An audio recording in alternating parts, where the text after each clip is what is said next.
Europe Matin. Lionel Gougelot. L'innovation sur Europe 1 avec Anissé Mbida. Bonjour Anissé. Bonjour Lionel, bonjour à tous. Alors une innovation qui tombe à point nommé, c'est le moins que l'on puisse dire, à l'heure où Israël et l'Allemagne lancent leur campagne de vaccination pour une 4e dose contre le Covid.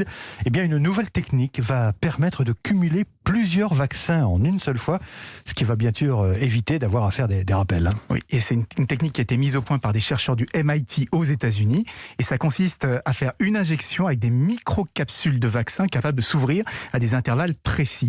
Du coup, plus besoin de se faire piquer, de se faire repiquer régulièrement. Il suffit de souffrir une fois et on vous injectera l'ensemble des vaccins et des rappels qui vont ensuite se diffuser automatiquement au fur et à mesure à des dates qui ont été programmées à l'avance. Alors, au départ, ça n'a pas du tout été conçu pour les doses de rappel du Covid. C'était plutôt pour les étourdis qui oublient de regarder leur carnet de vaccination et qui, du coup, ne sont plus à jour dans leur vaccin obligatoire.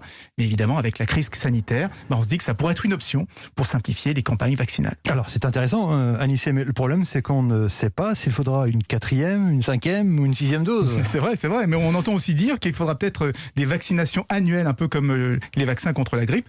Et dans ce cas, un multivaccin, ça peut devenir intéressant. En tout cas, ce sera déjà très pratique pour les bébés. Il suffira de les vacciner à la naissance et le BCG se déclenchera automatiquement au bout d'un mois, le tétanos au bout de 4, l'aurore à 1 an, etc., etc., etc.